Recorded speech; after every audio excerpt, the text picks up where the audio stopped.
africaine. C'est un très bon thème. Les journalistes qui sont d'ici, je vais vous demander en tout cas d'être attentionnés par rapport à ce que M. Moiseau va nous dire.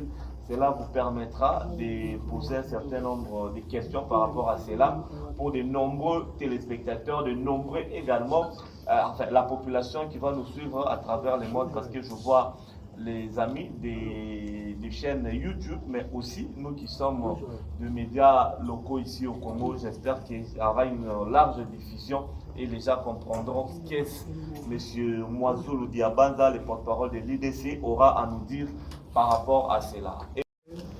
Merci à vous toutes et à vous tous. Merci pour votre présence. Mes salutations fraternelles et patriotiques à tout notre peuple éparpillé partout, qui en ce moment de partout, dans tout le coin de la planète. Bondi makena pesa mbote na lingala pour nazana mabele nanga. Na pesi bino longo ni ape matondo mingi. Na ba mama na batata na bino nyonso bapandisango. Lolenge bondimi lelo botika ba ngonga na bino. Et puis na kantina tango yo babeti ndembo bazo beta. Mais bondimi boya to kabola boyoka.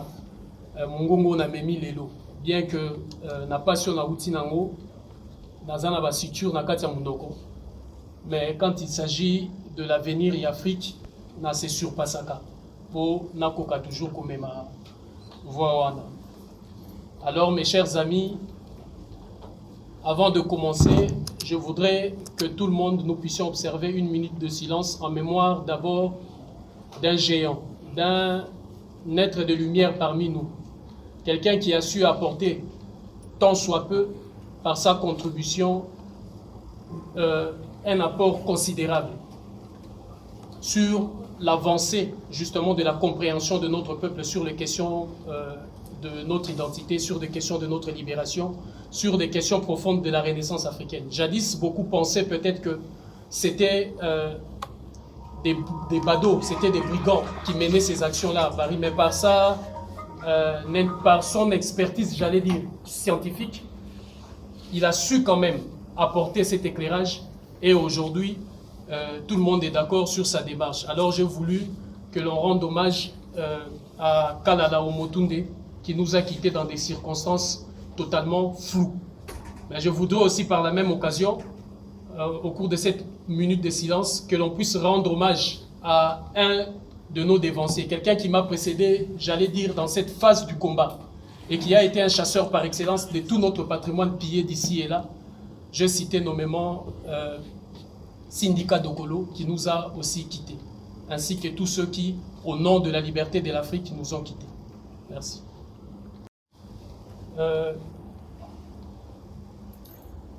Aujourd'hui, je suis venu devant vous pour porter la voix de la restitution du patrimoine africain. Notre patrimoine pillé et enfermé dans la plupart des musées européens et occidentaux.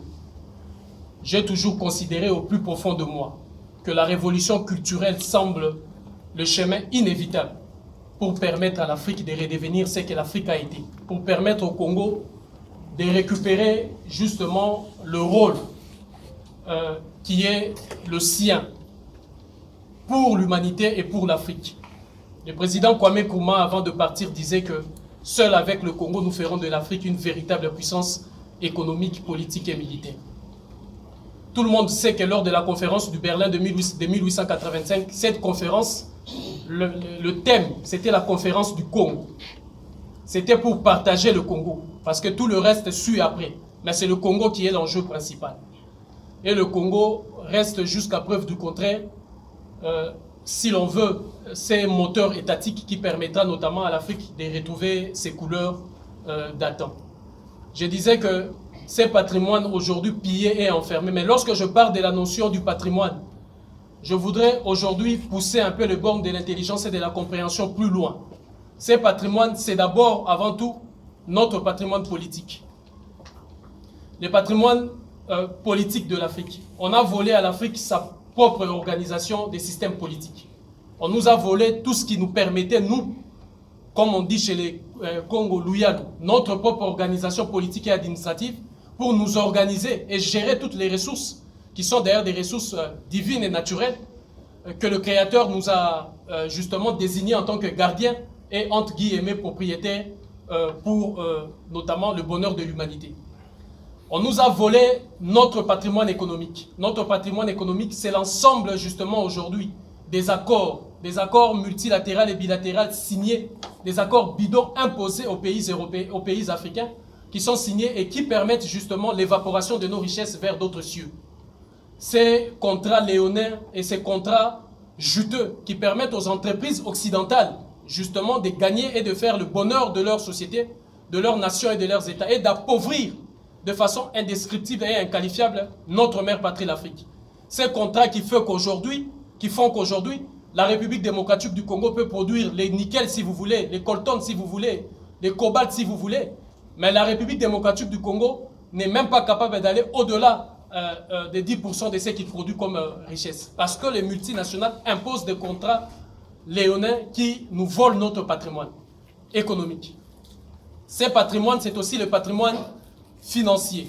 Au moment où je parle, une grande partie des pays africains sont subordonnés par la monnaie coloniale du franc CFA, d'où ils ont perdu leur souveraineté monétaire. L'argent qui devait être justement géré par le peuple, décidé et voté par le Parlement du peuple, mais cet argent est géré par les banques françaises. Donc, le patrimoine financier de pays africains est perdu. Sur ce, il faudra inclure la République démocratique du Congo. C'est ici que je lance la voie pour que le gouvernement de la République démocratique du Congo fasse amende honorable et qu'il dise au peuple du Congo par quels moyens et par quel mécanisme la République démocratique du Congo fabrique-t-elle sa monnaie. Posez la question. De qui dépendons-nous? Chez qui nous prenons l'argent pour fabriquer notre propre monnaie qu'on appelle le franc congolais? Déjà, nous sommes dans la zone franc. Donc, je réclame le retour du patrimoine africain, du patrimoine congolais. Ces patrimoines-là, c'est le patrimoine financier. La décision de fabriquer la monnaie doit émaner du peuple du Congo. La décision de battre la monnaie doit émaner du peuple du Congo. La décision de gérer la monnaie doit émaner du peuple du Congo. Parce que la monnaie, c'est l'instrument par excellence de la création du fondement de chaque État et du début de notre souveraineté. Donc, nous voler cette décision, c'est contrôler notre patrimoine financier et monétaire. C'est pourquoi je porte aussi la voix pour la restitution de ces patrimoines. Comme par-dessus tout, avant d'en arriver au patrimoine culturel, je réclame le patrimoine spirituel de l'Afrique. Ici, dans ces pays, et dans tous les pays du monde et de l'Afrique, dorénavant, c'est le combat de la jeunesse africaine et panafricaine. C'est le combat de la jeunesse du Congo. Nous ne sommes pas en train de mener ces combats parce que nous sommes contre l'Église catholique, parce que nous sommes contre l'islam, parce que nous sommes contre telle obédience X, Y, ou parce que nous pratiquons des religions traditionnalistes, les religions de Noirs. Non. Le respect de cette souveraineté spirituelle est garanti partout, dans toutes les lois et dans toutes les conventions internationales. Nous refusons que d'autres obédiences qualifient la spiritualité africaine de sorcellerie. L'État du Congo et les gouvernements de tous les pays africains ont laissé faire ces religions qui qualifient tout ce qui émane de la religion africaine, tout ce qui émane de la culture africaine comme étant élément de la sorcellerie. Chacun a le droit de pratiquer sa foi. On ne peut pas nous appeler dans une compétition, de concourir dans une compétition d'où on nous retire nos jambes, on nous retire nos bras et on nous demande de faire la course à 100 mètres avec ceux qui sont valides. C'est inacceptable. Parce que eux, ils ont déjà pendant 400 ans, pendant des siècles, ils ont parlé, si vous voulez, de leur religion, qualifiant tout ce qui vient de noir, tout ce qui est déjà noir et tout ce qui est de notre religion comme étant émanation de la spiritualité. Ce n'est pas acceptable. Il faut que le gouvernement de nos États et de nos pays comprenne qu'il faut interdire à ces groupes-là, il faut interdire ces documents, il faut interdire de mouvements qui s'attaquent à notre patrimoine et à notre culture. Et pour en chuter maintenant dans le gros du problème, c'est le patrimoine culturel pillé. Et quand on parle du patrimoine culturel, je voudrais faire un clin d'œil à la musique congolaise. La musique congolaise est devenue, comme vous le savez, le point de ralliement et d'expression de tous nos desiderata, de toutes nos aspirations sur l'échiquier même, je dirais, mondial et planétaire. La musique congolaise, aujourd'hui, est devenu un instrument qui permet, notamment même à beaucoup d'autres musiciens de beaucoup d'autres pays, de s'exprimer. Ce qui est devenu la rumba, c'est en réalité la kumba. La kumba nous renvoie au nombril. La raison pour laquelle quand on danse la rumba, vous voyez, c'est une danse de nombril. L'homme et la femme se touchent au niveau du nombril et sont en mouvement. Ces mouvements-là représentent l'enfant dans le ventre de la mère. Et le nombril, c'est le cordon ombilical qui nous attache à nos ancêtres le plus lointains. C'est le cordon ombilical qui nous ramène dans nos souvenirs le plus lointains.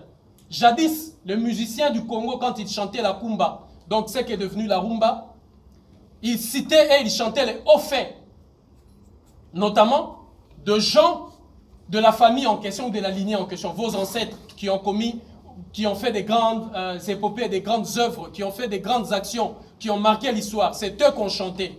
Mais aujourd'hui, la musique congolaise, les musiciens congolais ont la responsabilité. Raison pour laquelle cette dynamique est née dans la diaspora, de dire non à la musique congolaise. Ils sont devenus, vu la puissance que la musique congolaise incarne, et les politiciens et beaucoup de gens, beaucoup de brigands savaient cela, ils ont transformé la musique congolaise à une machine, si vous voulez, à laver, à une sorte de lave-linge, d'où on nettoie les criminels et les badauds.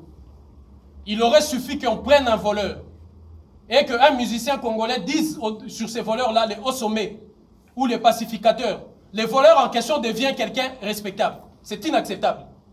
Ça, c'est galvauder le patrimoine culturel de nos ancêtres. La kumba, c'est un patrimoine de chaque famille. C'est ici que je lance un appel. Chaque Congolais et chaque fils du Congo, partout où il se trouve, doit veiller à ses patrimoines. Parce que si la conscience collective veille sur ses patrimoines, on entretient son patrimoine, on protège son patrimoine. Et le galvaudage de ces patrimoines, c'est ce qui a fait qu'aujourd'hui, c'est devenu le lave-linge qui lave des criminels et des badauds qui vous pillent, qui pillent le peuple et qui soumet le peuple dans une misère indescriptible. Ça, c'est inacceptable.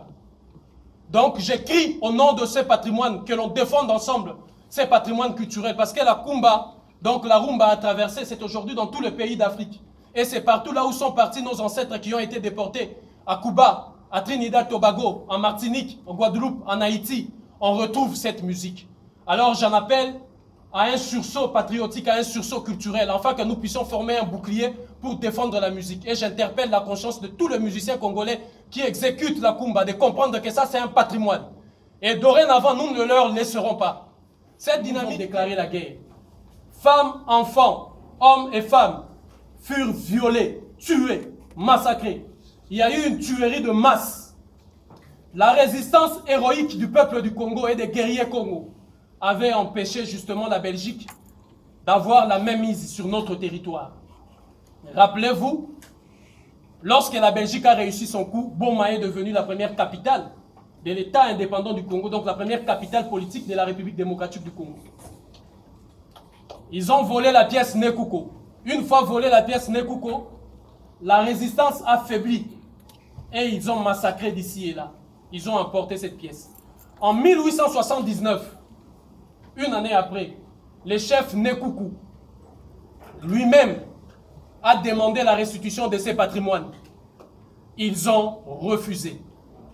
En 1973, sur la tribune de l'Organisation des Nations Unies, le président Mobutu a formulé le vœu que les Nations Unies puissent voter une résolution pour que tout notre patrimoine soit rendu et que Nekuku revienne à la maison. Ils ont refusé. Raison pourquoi vous avez vu, en 1973, lorsqu'on commence à basculer vers le recours de l'authenticité, le feu président Mobutu a pris le nom de Mobutu Sese Seko Kuku Bwendu. En prenant Kuku, c'était la personnification de Nekuku. Il a voulu dire à ces gens, comme vous avez refusé, je ferai vivre l'esprit de mes ancêtres en moi. C'était ça. Et Nekuku, au moment où je parle, se trouve dans le musée belge, ça circule dans le musée hollandais et dans le musée parfois américain. Nous réclamons la restitution de tout notre patrimoine. C'est la raison pour laquelle le 12 juin 2020, au musée de Quai Branly à Paris, j'avais déclenché la diplomatie active. La diplomatie active, cette méthode qui consiste justement à agir pacifiquement et de façon non violente pour récupérer ce qui nous a été volé. J'ai rentré dans le musée, je pense que ces vidéos vous sont parvenues, où je reprenais, j'allais dire, nos œuvres d'art, nos pièces, nos ancêtres, une partie de nous, pour que cela revienne à la maison. Donc je suis venu, justement, ces voyages étaient inscrits dans cette dynamique du retour de Nekoukou. Nous sommes allés à Boma, nous avons vu le chef Bakou, Alphonse Kapita, le chef du village Kikoukou, d'où est partie la pièce Nekoukou. Il nous a dit ceci: le peuple réclame le retour de Nekoukou. Les images, ceux qui nous ont accompagnés ont vu les images. J'ai été reçu par les chefs, même par la présidente de tous les chefs coutumiers, notamment de tout le regroupement de là-bas. J'ai été reçu et c'est en partant que j'ai connu cet accident terrible et violent, d'où je suis sorti avec quasiment 13 points de suture et cette ouverture au front et au niveau de la bouche. Mais je suis vivant, c'est l'essentiel. Et tous mes amis qui m'ont accompagné, c'est quelques hématomes, nous sommes vivants. Et ma détermination est au-delà du sacrifice de ma vie et de ma personne. Ma conviction est inépuisable comme le fleuve Congo. Ma vie ne compte pas sur ceux qui ont perdu la vie avant moi. Ma vie ne signifie rien sur le sacrifice suprême de Simon Kimbangu, de Kimpavita, de Neboué Mwanda, de Kasavubu, de Lumumba, de Mouzé Kabila. Ce qui importe, c'est la dignité et le respect du peuple d'Afrique. Nous ne pouvons pas accepter que quelques soulards et quelques clochards qui assis à Paris ou en Belgique ou à Bruxelles ou à Washington décident de l'avenir culturel qui est de notre identité. Ça, c'est inacceptable. Notre génération, comme le disait Frantz Fanon, que chaque génération doit avoir l'opacité de découvrir quelle est sa mission, quitte à elle de la trahir ou de l'accomplir. Nous connaissons notre mission. Nous sommes axés dans cette lutte, disait, de notre droit de l'autodétermination pour conduire notre mère patrie, l'Afrique, dans sa souveraineté. Cette souveraineté, elle est politique, elle est intellectuelle, elle est culturelle, elle est militaire. C'est pourquoi vous nous verrez souvent sur le terrain où nous nous mobilisons contre les forces étrangères. Et vous avez suivi la voie que nous avons portée contre la présence de la MONUSCO. Quoi qu'il en soit, la sécurité d'un pays, c'est à nous et c'est à l'État congolais. Ce n'est pas aux expatriés d'assurer ça.